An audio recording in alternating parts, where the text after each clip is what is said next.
आप सभी कैसे हैं? उम्मीद करती हूँ आप अपने घरों में स्वस्थ और प्रसन्न होंगे।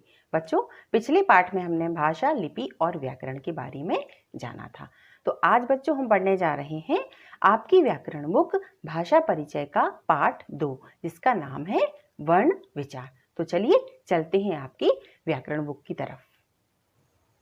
भाषा का निर्माण ध्वनियों से हुआ है। ध्वनि ही भाषा की सबसे छोटी इकाई है। ध्वनियाँ मुख से निकलती हैं। उनका मूल रूप मौखिक है। ध्वनि जब संकेतों में लिखी जाती है तो वर्ण कहलाती है।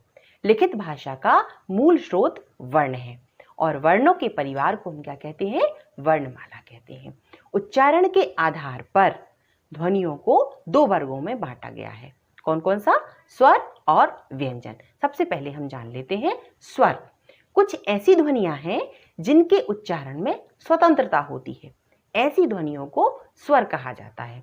इन ध्वनियों के उच्चारण में मुख से निकलने वाली हवा बिना किसी रुकावट के बाहर निकलती है।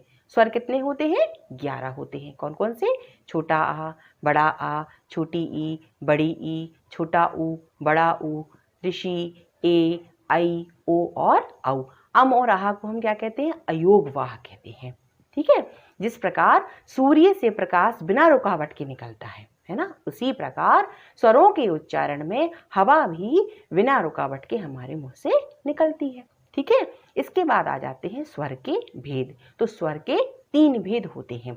एक होता है ह्रस्व स्वर, दूसरा दीर्घ स्वर और तीसरा होता है विलुप्त स्वर। सबसे पहले हम ह्रस्व स्वर को जान लेते हैं। जिन स्वरों के उच्चारण में सबसे कम समय लगता है, मतलब जिन स्वरों को बोलते समय हमें बहुत कम समय लगे, उनको हम बहुत जल्द बोल दें, वो होते हैं ह्रस्व स्वर। इसमें कौन कौन से स्वर आते हैं? 4 स्वर आते हैं। छोटा आ, छोटी ई, छोटा ऊ और ऋषि। इसके बाद आता है दीर्घ स्वर। जिन स्वरों का उच्चारण करने में ह्रस्व स्वर से दुगना समय लगता है, उन्हें हम क्या कहते हैं? दीर्घ स्वर कहते हैं। ये इनकी संख्या कितनी होती है? 7 होती है। ये कौन कौन से होते हैं? बड़ा आ, बड़ी ई, बड़ा ऊ, ए, आई, ओ और औ। इसके बाद आ जाते हैं विलुप्त स्वर। जिन स्वरों का उच्चारण करने में ह्रस्व स्वर से लगभग 3 गुना अधिक समय लगता है, उन्हें हम क्या कहते हैं? विलुप्त स्वर कहते हैं। जैसे हमने बोला ओम, जाओ, आओ, है ना। तो ये सारे उदाहरण किसके हो जाते हैं? विलुप्त स्वर के। तो इनमें ज्यादा समय लग रहा है। अब बात आ जाती है स्वरों के रूप की। तो हिंदी भाषा में स्वरों को 2 रूपों में विभाजित किया गया है। एक होता है मूल रूप और एक होता है मात्रा रूप। तो सबसे पहले हम समझ लेते हैं क्या कि मूल रूप क्या है। तो स्वर का प्रयोग जब शब्दों में स्वतंत्र रूप से किया जाता है तो वे अपने मूल रूप में ही रहते हैं। जैसे आओ, इधर, उधर। तो आपने देखा उदाहरण में कि आओ लिखा है तो ओ आ भी है और ओ भी है, तो ये अपने मूल रूप में है। ये इनके जो स्वर हैं ये अपने मूल रूप में है। ठीक है। इसके बाद आता है मात्रा रूप।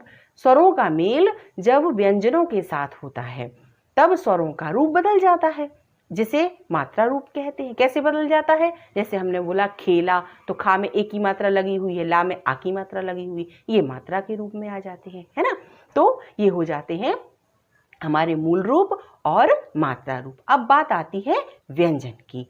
तो जिन वर्णों के उच्चारण करने में मुख से निकलने वाली हवा रुकावट के साथ बाहर निकलती है, या जिन वर्णों का उच्चारण स्वर पर आश्रित है, या जिनका उच्चारण स्वर की सहायता के बिना नहीं हो सकता, उन्हें हम क्या कहते हैं?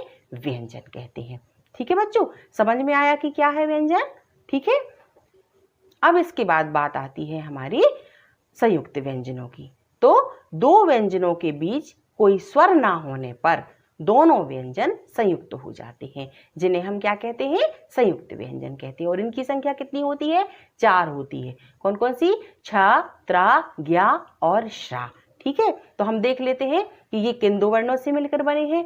का और शा से मिलकर बना है छा, ता और रा से मिलकर बना है त्रा, जा और इया से मिलकर बना है ज्ञा, शा और रा से मिलकर बना है क्या? श्रा। ठीक है। तो ये हो गए हमारे क्या? संयुक्त व्यंजन।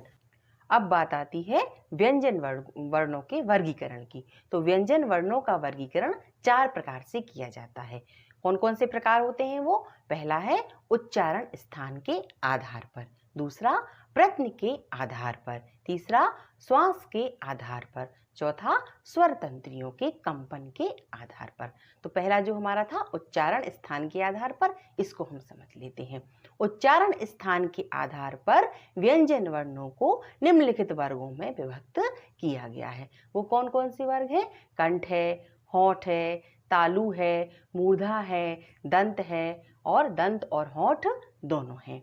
ठीक है, तो इसका मतलब क्या हुआ कि हम अपने जो भी हम वर्ण बोलते हैं उनका उच्चारण हम कंठ के माध्यम से कर सकते हैं, है ना। कुछ वर्णों का उच्चारण करते हैं तो हमारे जीभ दांतों में हमारे जो टीथ होते हैं उनमें टच होती है ना। कुछ मुख के मध्य में ही रह जाती है, कुछ ओंठ को और दांतों को दोनों को ही टच करती है ना। तो ऐसे ही उच्चारण के आधार पर कंठ, तालु, दंत, दंत और होष्ठ, इनके माध्यम से हम उच्चारण करते हैं। दूसरा आता है हमारा प्रयत्न के आधार पर। तो प्रयत्न के आधार पर व्यंजन वर्णों को 8 वर्गों में विभक्त किया गया है। अब कौन कौन से हैं ये व्यंजन वर्ण, हम इनको जान लेते हैं। स्पर्शी व्यंजन, स्पर्श व्यंजन, संघर्षी व्यंजन, पार्श्विक व्यंजन, प्रकंपित व्यंजन, उच्छिप्त व्यंजन, नासिक व्यंजन, अर्थ स्वर व्यंजन। तो ये हो गए हमारे प्रयत्न के आधार पर। अब इसके बाद बारी आती है श्वास के आधार पर। तो श्वास का अर्थ होता है क्या? उच्चारण के समय मुख से निकलने वाली हवा। जब हम किसी वर्ण का उच्चारण करते हैं और हमारे मुख से हवा निकलती है तो वही क्या होता है, उसको हम व्याकरण में क्या कहते हैं? प्राण कहते हैं। कुछ व्यंजनों के उच्चारण में मुख से थोड़ी हवा निकलती है, ऐसे व्यंजनों को हम क्या कहते हैं? अल्प प्राण कहते हैं। और कुछ व्यंजनों के उच्चारण में जो मुख से हवा निकलती है वह अधिक निकलती है या तीव्र गति से निकलती है, उसे हम क्या कहते हैं? महाप्राण कहते हैं। तो अल्प प्राण में कौन कौन से व्यंजन आ जाते हैं? का, गा, अंगा, चा, जा, ये सब आदि अल्प प्राण के उदाहरण हैं। और महाप्राण के उदाहरण खा, घा, छा, झा, इनका उच्चारण करके जब आप देखेंगे तो अल्प प्राण और महाप्राण दोनों में ही आपको अंतर समझ में आ जाएगा। अब चौथा आता है हमारा स्वर तंत्रियों के कंपन के आधार पर। तो इस प्रकार के व्यंजनों को 2 वर्गों में बांटा जाता है। किसमें? सघोष व्यंजन और अघोष व्यंजन। तो सघोष व्यंजन क्या कहलाते हैं? सघोष व्यंजन प्रत्येक वर्ग का तीसरा, चौथा और 5वां वर्ण तथा या, र, ला, वा और हा, ये है सघोष वर्ण। अब आता है अघोष व्यंजन। जिन व्यंजनों के उच्चारण में स्वर तंत्रियों में कंपन नहीं होता है वे क्या कहलाते हैं? अघोष व्यंजन कहलाते हैं।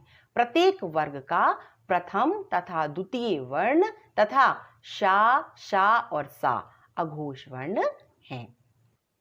तो बच्चों, इस पाठ में आज हमने क्या क्या पढ़ा, चलो एक बार और दोहराते हैं। ध्वनि भाषा की सबसे छोटी इकाई है। ध्वनि लिखी जाने पर वर्ण कहलाती है।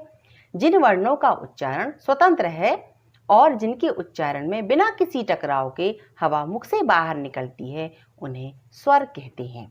जिन वर्णों के उच्चारण में स्वरों की सहायता लेनी पड़ती है और हवा मुख से टकराते हुए बाहर निकलती है उन्हें व्यंजन कहा जाता है। स्वर जब व्यंजनों से जुड़ते हैं तो मात्रा रूप में बदल जाते हैं।